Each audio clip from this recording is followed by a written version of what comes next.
Alrighty. Well, welcome this morning. Are we all set up with the video and all that ready to go? We're rolling.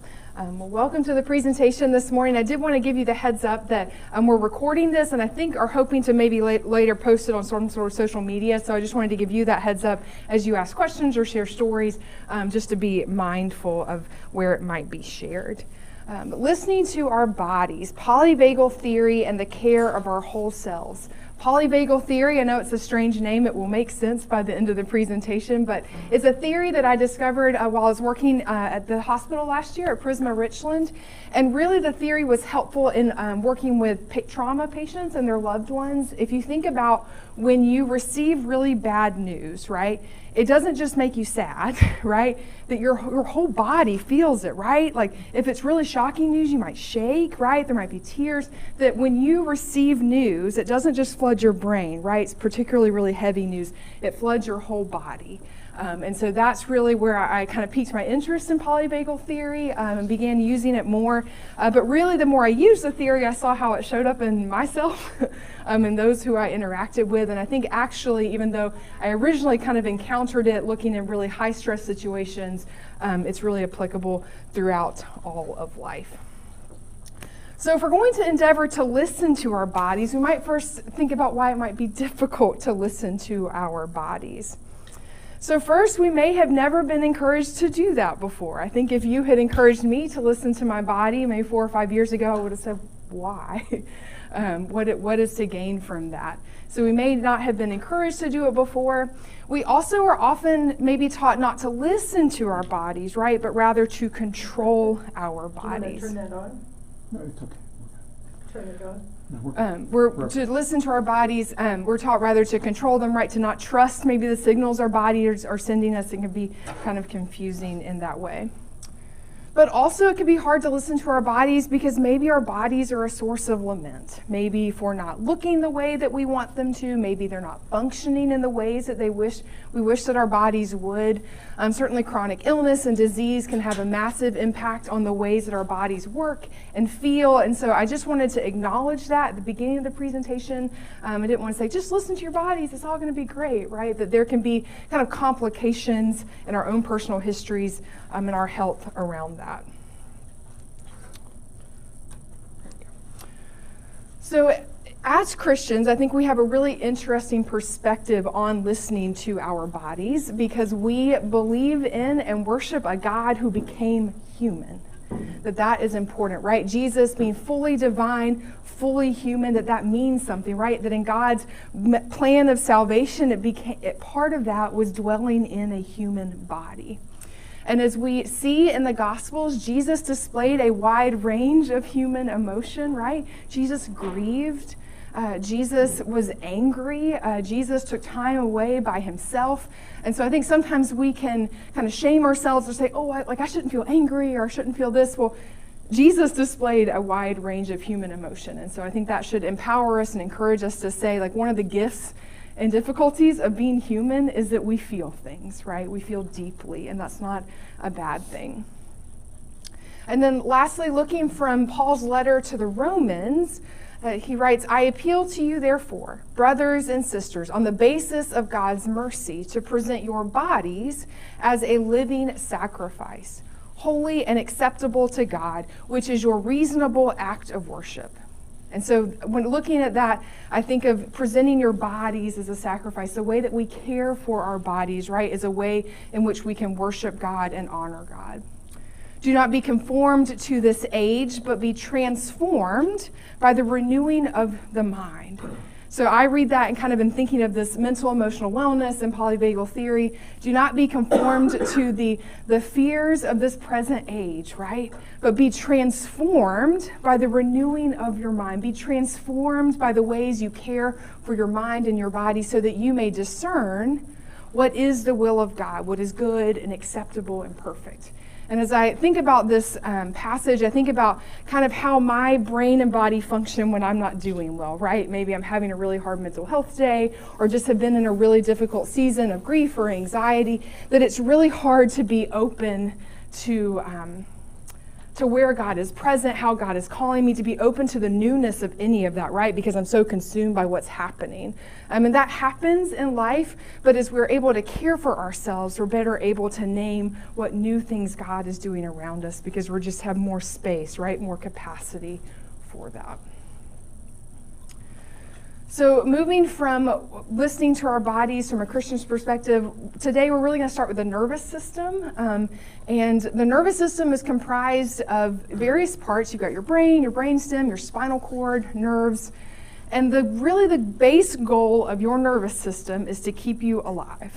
I read a description as I was researching that says the nervous system is not really, doesn't focus on your hopes and dreams, right? The base goal is to keep you alive. And as part of that, you have your autonomic nervous system. So when you hear autonomic, that's all the stuff you don't have to think about doing, right? Your heart rate, your breathing, your pupils dilating, your digestive tract, right? You don't eat a cheeseburger and say, okay, stomach, start working. It just does it. So it's all the stuff that you don't think about. So that's the autonomic nervous system. And then within your involuntary system, within that autonomic nervous system, you've got a seesaw, right? You've got a seesaw of relaxation and stress. So the relaxation side is your parasympathetic side. So this is where we hope to be most of the time.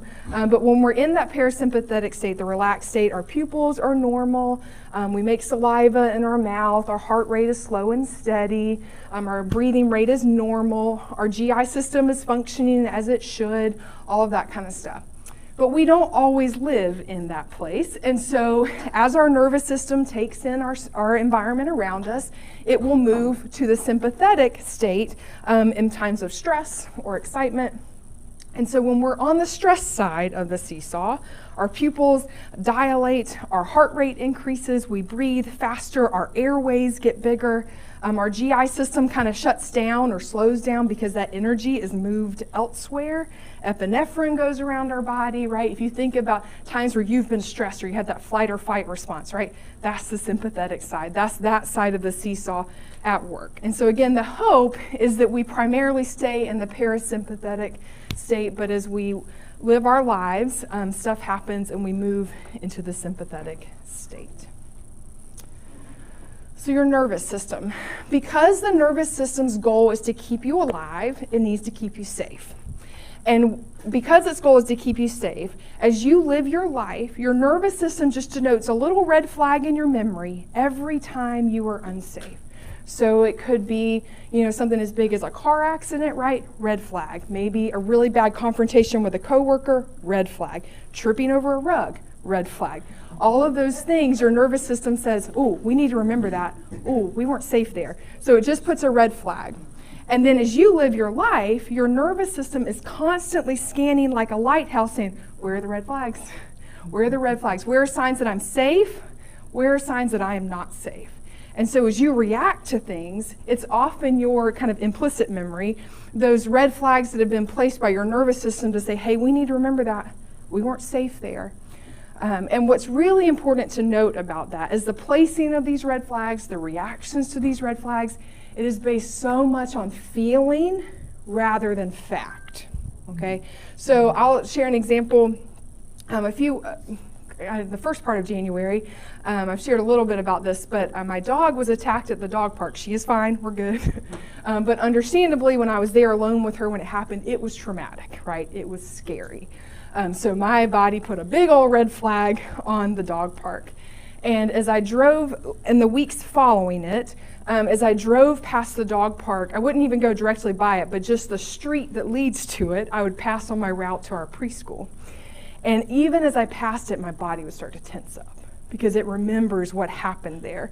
And then the day that I decided, as part of my healing process, I need to go back there, the day I did, before I even got there, right, my eyes were this big. I could see it in the car. And it didn't make sense, right? I didn't even have the dog with me. I wasn't even necessarily going to walk into the park, right? But my body was like, whoa, red flag. We were not safe there. We were not safe there. And so there's kind of an interesting thing around that is I think it's just an invitation to compassion, right? Compassion both for ourselves, right? It would have been very easy for me to say, get over this. Like, you're not even in the dog park. Like, it's fine, right? But I tried to have patience with myself. And honestly, I was just taken aback by the reaction. I was surprised. But making space for that and understanding that my nervous system went through a lot and that there's a healing process associated with that. It also invites us to have compassion for other people's red flag maps, right? Because none of ours are going to be the same. So you think about even coming to church today, right? Hopefully you have a great relationship with your church. You're excited to come today, right? It's a place of love and connection for you. It's not a red flag place. But maybe you're someone who's experienced something really difficult at church. Maybe you experienced a really hurtful situation or conversation. There's going to be a bit of a red flag for you, right? And so that it just invites us to have compassion that no one's red flags are alike, even people close to you, right? You're going to have a different makeup of those. And so to have compassion that really these red flags and the reactions based much more on feelings than facts. So what is polyvagal theory? So this theory was introduced by Dr. Stephen Porges. He's a research psychologist, a behavioral neuroscientist in 1994. And the theory focuses on the body's reactions to stressors and its desire for safety and how that dynamic impacts human behavior. So it centers on the vagus nerve, which if you can see that yellow kind of line that starts from the neck, so that's the vagus nerve, and it has a strong influence on a person's stress responses and their emotional well-being. Because if you look at that yellow line, it touches just about everything, right? It touches the lungs, it touches your liver, your stomach, your spleen, your pancreas, gallbladder, intestines, right? That vagus nerve connects to all of that. So it has a really strong influence over your autonomic, that involuntary system, and therefore impacts your stress responses. And so polyvagal theory, so it's poly, multiple, vagal, the vagus nerve, that's polyvagal. The theory names 3 different nervous system states, and the goal is to better understand these states and then incorporate practices and interventions to help our nervous systems regulate, right? So basically there's a state of relaxation and 2 states of stress that we'll look at, and the goal is to get familiar with these, know how they feel in your individual bodies, so that as life happens and we move to the stressful places, we can figure out what are our off-ramps back into a more relaxed place. As I was kind of going through this presentation, the mantra or saying of sorts that I kind of had in my head was, life will give you accelerants, right? There will be stressful things that happen as part of being human. But what are our off-ramps, right? Like I think about driving back even from Lutheridge, right? When you're on those mountain roads, there's these like off-ramps that if the trucks get kind of out of control, they can have the off-ramp into the grass. What are our off-ramps, right? We can try to care for ourselves, but sometimes it's overwhelming. So what are our off-ramps after we kind of get accelerated with the stresses of life? So what are these 3 states? So these 3 states are called the autonomic ladder. And polyvagal looks at these 3 states of stress and de-stress. And it's important to note that when you move to these states, it's not an active choice. Like it's not like, ooh, that feels kind of stressful. I think I'm going to move to the sympathetic state. Like your nervous system, that lighthouse, when it detects the red flags, it's just going to move for you. And it's going to just kind of move into that state.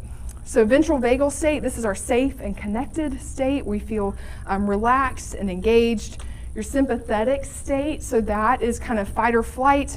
It also can be, it's not necessarily a negative thing, right? Like obviously if we're under threat, fight or flight, that's a negative thing. But like I would say right now, I'm probably in the sympathetic state, right? Because I'm focused, right? I'm, kind of all my energy is geared on one thing. So that's okay to be in that state. Now, if at 9 o'clock tonight, I'm still in the sympathetic state, that's a problem. But if you're playing sports, right, you're actively engaged in something, you're going to be in a sympathetic state. So it's not always a negative thing, but it can often be. Your dorsal state. So that's the 3rd state. That's when your body is so unsafe that it just disconnects and shuts down. And so you can see here the ladder. And again, it's not a choice, active choice to move up and down. Your body just does it for you. So looking more at the ventral vagal state, this is your safe and social state. So you are feeling at ease, you're feeling trusting, you're feeling creative. I kind of describe it as like, it's raining outside, it's perfect, it's raining today. But you're curled up at home, you're reading a book, everything's good and calm and relaxed, right? Or maybe you're at dinner with friends and there's good conversation and you're just enjoying the moment, you're so present, right? Ventral vagal state. Without the presence of a threat, the body is present and relaxed and grounded. And so in thinking about listening to our bodies, on each of these states, I listed out what some physical signs might be, some emotional signs, and then kind of some internal dialogue that might go with it, so that if you start to try and kind of listen to your body more, what are those cues? And I think that's a helpful process to say, how am I feeling physically? Like, what do I hear? What's happening in my body? How am I feeling emotionally? And then kind of what are some phrases going around in my head? So physical signs: calm heart rate, regular breathing rate, normal digestion. Emotional signs: you feel connected, you feel hopeful, confident, secure, joyful, curious. I am safe, I belong, I'm supported, I can handle this, good is here right now. So that's how we might be feeling in this vagal state. And then the reality is we're not always going to stay here, but the hope is to get back to here. And so polyvagal theory uses this term called vagal tone. And that's the measurement of the body's ability to return to the relaxed state, to return here after a time of threat is detected. And so there's different ways to measure that. If you wear kind of one of these things, the heart rate variability is an easy way to look at that. For me, as I use the theory, I think it's important, but it's less important. I think to me, it's just focusing on the practices, finding what works for you, than kind of looking at maybe a set number. So the sympathetic state, this can be called fight or flight. I like to call it the do something state, because upon detecting a threat, the autonomic nervous system moves into this fight or flight state. It wants to do something to keep you safe, right? Something has happened. Your body says, oh no, we're not safe. Okay, what can we do to make ourselves safe? So physical signs of the sympathetic state: your heart rate might be increased, your breathing is fast, your muscles are tense, your mouth feels dry. Some emotional signs of the sympathetic state: anger, fear, excitement, worry, frustration, and there can kind of be this panic feeling in this state. There's this over-focus on potential dangers, on potential mistakes, like worst case scenarios, what if it happens? Some kind of internal dialogue that might happen is, I am not safe. I'm going to fail. I cannot handle this. What if everything goes wrong? I know that for myself, when I'm in this state, I just feel this energy. I don't know how to describe it. I feel the energy kind of coursing through my body, and that just kind of lets me know, all right, I know where we are, and it can then kind of shape how I care for myself. But ultimately, the body wants to do something, to take some sort of action to feel safe again. And lastly, our dorsal state. So this is the freeze state.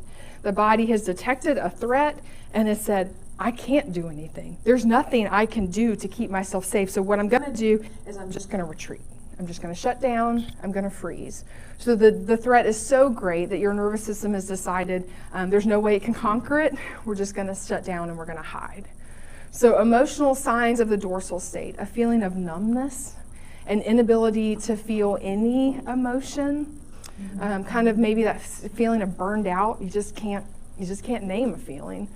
Physical signs can be fatigue, a physical feeling of heaviness in your body, kind of a feeling of brain fog. It's just hard for your brain to function in the ways that you want it to.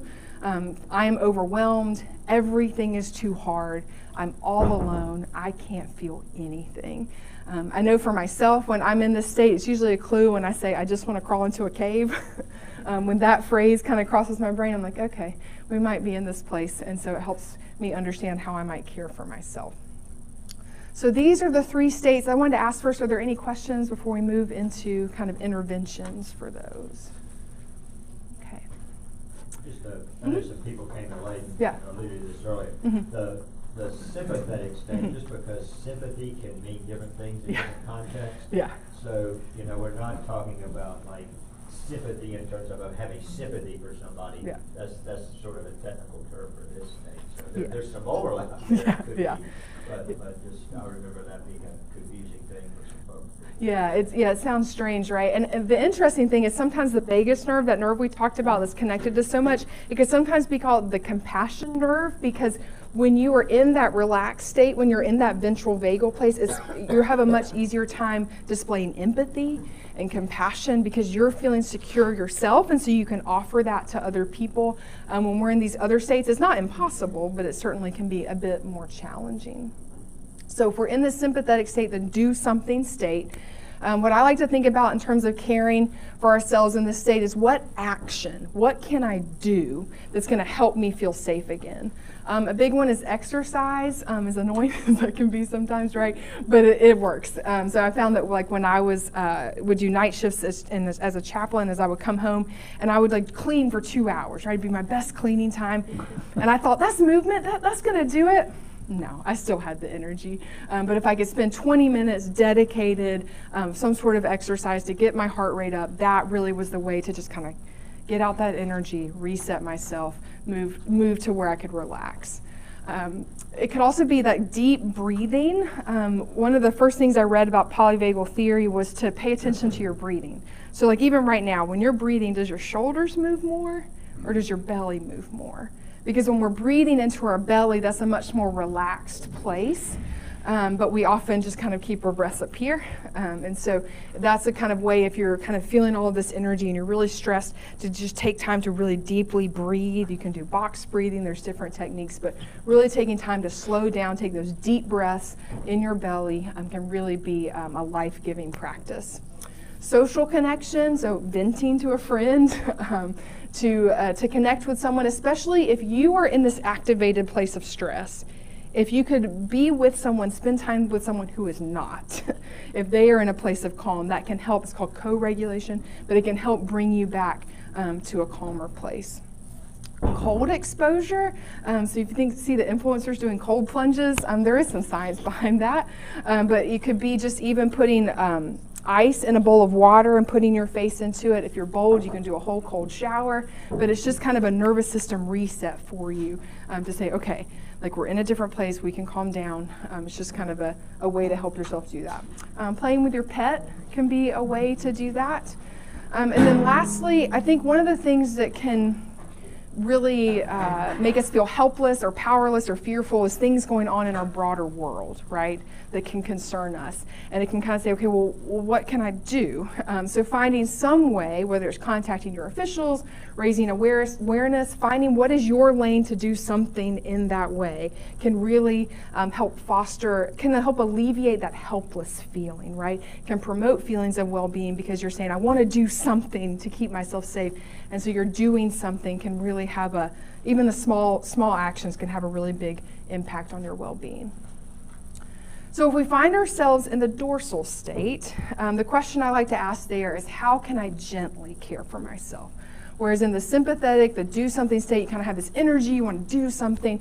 Dorsal state, we've shut down because our body is so scared. So how can we gently kind of bring ourselves back to life? First, ensure your nutrition and hydration needs are met. When we're in the shutdown place, it can be hard to feel hungry. It can be hard to remember to drink water. And so kind of caring for those base needs. Gentle stretching can be something that's easy and kind of simple to kind of try and wake your body back up. It can be something just like watching a sunrise or a sunset, reminding yourself that every single day God brings the sun back up. Every single day the sun goes down, and that can be a really centering practice for you. Breath prayers can be a really powerful tool to use both scripture and kind of nervous system regulation. So it could be, a breath prayer as simple as like you breathe in and say like, life is hard, breathe out, God is with me. Or maybe even using scripture like breathing in when I walk through the deep waters, breathing out, you are with me, can be a powerful practice. Taking a relaxed walk could be something to try, or even listening to music or singing or humming. And actually, humming can be really powerful because your vocal cords are back in the same area with your vagus nerve, and so it can kind of help with your regulation. There was, as I was researching this, I came across a pastor and researcher, her name Carol Doring, and she, unfortunately, her son died. And every morning when she woke up, she kind of was hit with this crushing grief of knowing that she has to live a day where her son is not alive. And so she remembered that growing up in the church, she loved singing in the choir. So every morning she would sing as a way to kind of help wake up her body, to help her kind of have the energy to face that day. It was a way that she cared for herself using polyvagal theory. There's also If you really get into it, there's all kinds of different like sound baths and things like kind of designed for the vagus nerve. With all of these, it's finding what works for you. And for some of these, the gentle stretching might work really well for you, and the taking a walk doesn't, right? It's just kind of finding what works for you, listening to your own body and saying like, oh, that really is helpful for me. That other one is not. All right, so I just want to stop. Any more questions before we move into the next place? All right. So polyvagal theory in everyday life. Our smart devices. I first said cell phones, and then I changed it to smart devices because I remembered there's lots of devices around us that impact our nervous systems. So we all kind of know that being on our devices for long amounts of time is not particularly good for us. But in looking at it from a polyvagal lens, so this do something state can be activated through notifications coming in all the time, through urgent emails. So you think about like you're trying to take off time, maybe you're trying to cook dinner, and then that urgent email comes in. You're like, okay, your body is like kind of moved out of this relaxation state, moved to a different one, and it's a lot, right? It doesn't allow your body that proper rest time that you really need, and really kind of can overstimulate us by trying to do too many things at once. We also can kind of have negative feelings from social media comparisons. We feel, jealousy over something, or just bad about our own lives. Feeling inadequate, comparing ourselves can just really create feelings of stress and anxiety. And those kind of notifications coming in can create those heart rate spikes for us. So just something to pay attention to. The dorsal state, so that shutdown state, we can often engage in doom scrolling, which if you've never heard that term, it's kind of like when you sit down on the couch with your phone and you're like, oh, I'll just look at videos for 5 minutes. And then 45 minutes later, when you've kept scrolling, you've taken in so much information, right? Because you're not just watching, happy videos, right? You're probably taking in news stories. You're taking in all kinds of information. It can foster feelings of numbness. Depression can foster feelings of loneliness, right? Because you're not typically engaged in social interaction when you're doing that, right? We're just scrolling by ourselves. I saw a quote when I was researching this that says we reach for our phones when we are feeling something, i.e. boredom, or when we don't want to feel something. So maybe we have some feelings inside ourselves that we would just rather ignore, so we're just going to disassociate, engage in something else. But our phones are not all bad, right? Ventral vagal state, you can move to that and engaging in real life conversations. And those can promote feelings of safety and social connectedness and calm.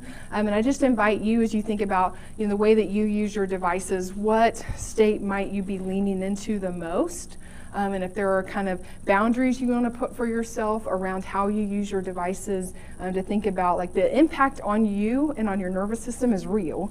And so are there changes that you want to make to try and help foster feelings of safety, and also it's just our devices can make us feel like we're always on, right? And that vigilance is always there. So when we think about back in the beginning of the presentation, that scanning of the lighthouse with your nervous system, our smart devices kind of make that always happen to an increased level even more, right? Because it always knows, like, is that going to ring?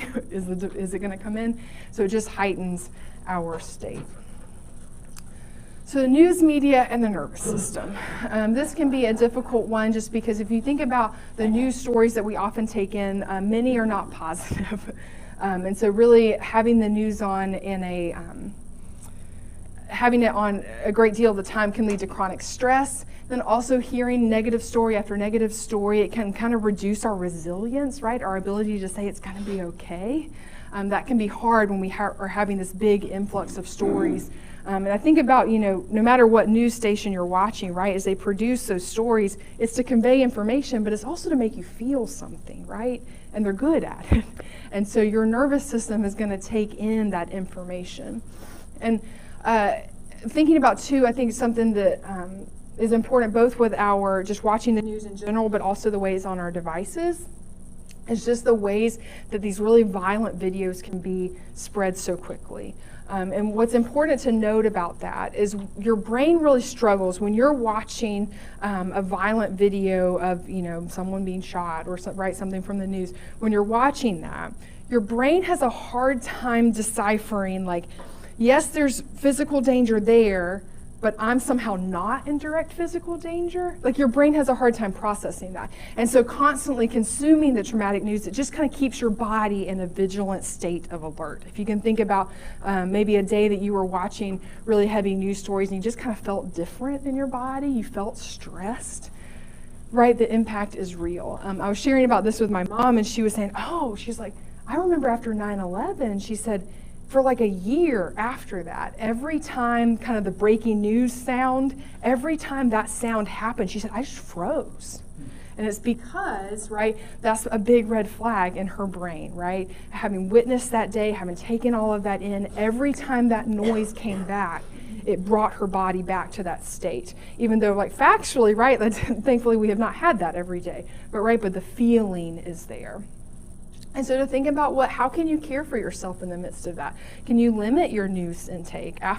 Maybe after watching this, particularly on heavy news days, ground yourself in your present life, right? Go on a walk with friends, go play with your children, play with your dog. Do something to remind yourself of your current present life. That yes, those other things are happening, and this is what's happening closest to you. Pursue social connections, and also just take note. Like I said, take note of your nervous system. The impact is real, and so don't dismiss it. Pay attention to yourself, and think about how you might want to care for yourself. You can limit your news take and still be an involved citizen, be an aware citizen, right? But we just need to put those healthy boundaries upon ourselves so that we can live well emotionally. So in conclusion, listening to our bodies and caring for our nervous system is a faithful way to honor God. Polyvagal theory focuses on how the body processes threats and the need for safety, and how the nervous system moves between various states of safety and vigilance and shutdown mode based on a person's lived experience. It's important to have compassion for ourselves and others when we see reactions that just seem out of place, knowing that the nervous system operates much more on feelings than it does on facts. Our everyday lives, including our smart devices and news outlets, actively dysregulate our nervous systems. And it's important to care for ourselves and implement healthy boundaries and practices. And lastly, I mentioned before, this is one of my favorite Bible verses, but that Jesus comes that we may have life and life abundant. And for me, polyvagal theory and understanding the impact our world has on our bodies and how we might move into that relaxed state is a way that we can live into life abundant, right? That God has gifted us with bodies, with these systems that help to keep us alive. So how can we honor them, listen to them, so that we can live well, to live out the love that God calls us to? If you want to explore polyvagal theory more, just listen to your body. That's the best way to practice it, right? To listen to what are you physically feeling, what are you emotionally feeling, and then what are kind of some phrases going on in your head. So noticing that both in times of relaxation and stress, to see which state you might be in and to see how you might care for yourself in the midst of that. And like I said earlier, note your accelerants. Find your off-ramps, right? And the accelerants don't have to be massive things, right? I know I use the example of a dog attack, like that's a big deal, right? But also like the email reminding you that you forgot you had a presentation coming up, or you forgot to do something, or that doesn't have to be these massive things, right? It can be these small things that do add up. They do activate our nervous systems. And it also works they build up in layers, right? So that if you're kind of already dysregulated and living in that space of kind of the sympathetic do something kind of state, if you're already there, everything else that comes in gets a bigger reaction because we're already in a state of alert. So we're just going to react more to everything that comes in on top of it. You can work with a mental health professional who uses polyvagal theory, or perhaps they use somatic techniques, which is kind of like body awareness techniques, or EMDR, that's eye movement desensitization. I forget what the Army is, but it's used a lot with work with trauma. And so if you have a traumatic event that you are kind of working through, this can be really helpful in fostering feelings of safety for you. You can read and listen to lots of new resources. I think people are talking about polyvagal theory more and more, and so you can even get, even from Amazon, there's like a polyvagal calendar of one thing to try every day, but there's lots of resources popping up. So this is a book that was recommended to me by a mental health professional, and I've used that. I meant to bring it, but I couldn't find it.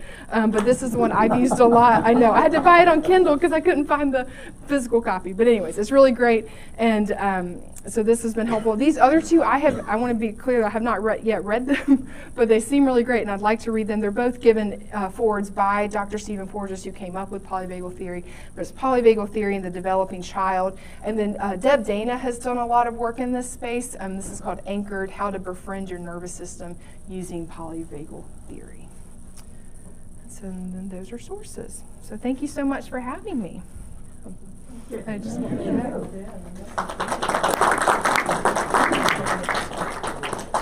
Yes.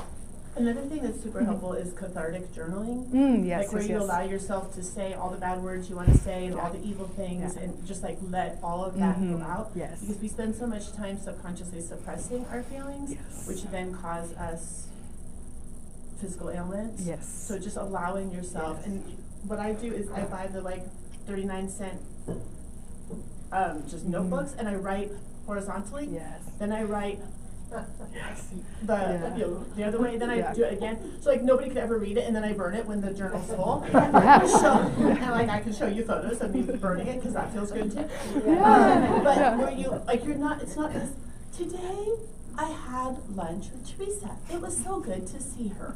It's not that at all. It's just you like gushing it out onto the page in a way that you're not judging yourself or trying to regulate the words you're saying, and just allowing yourself to fully express it. In a way that you probably can't even, maybe even with a therapist or a best you don't feel friend, where comfortable.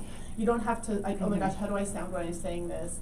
This probably sounds bad. Nope, just let it out. Yeah, I love that. I love that it's like a safe place for you to say whatever it is, and that it shows that there's different off ramps for everyone to share that. And an important thing to hold in that is that feelings are not bad, right? We can feel whatever. It's not bad to feel things.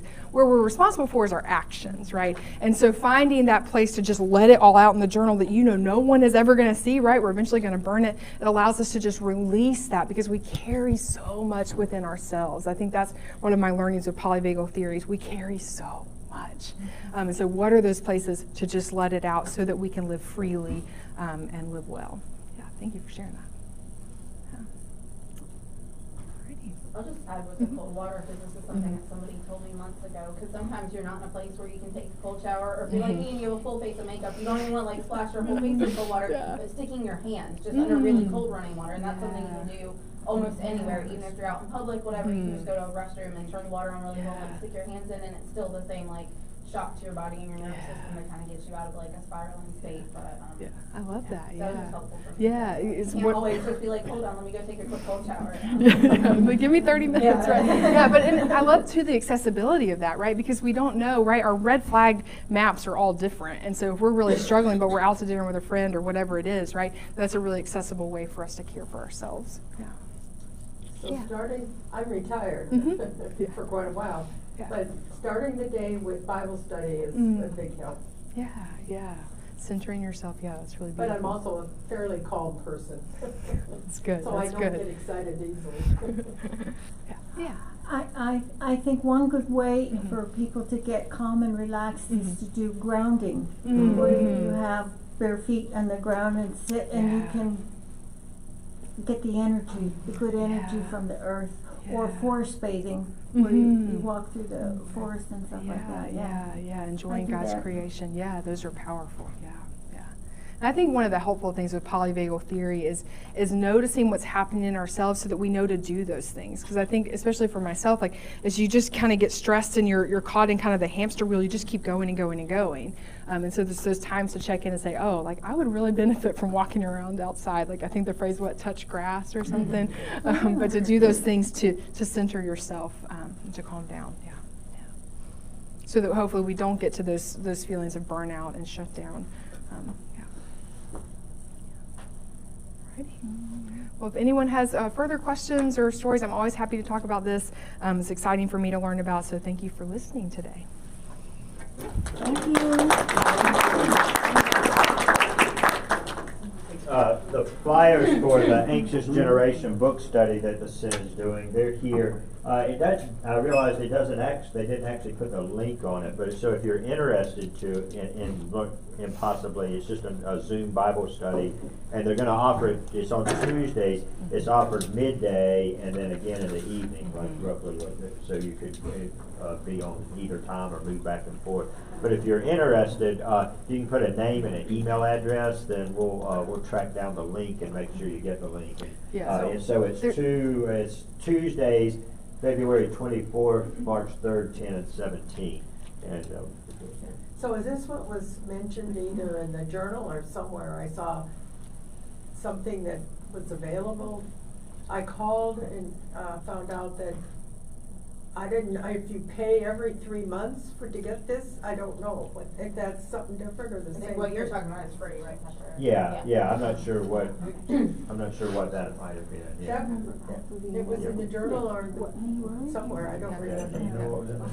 I don't know, paying every,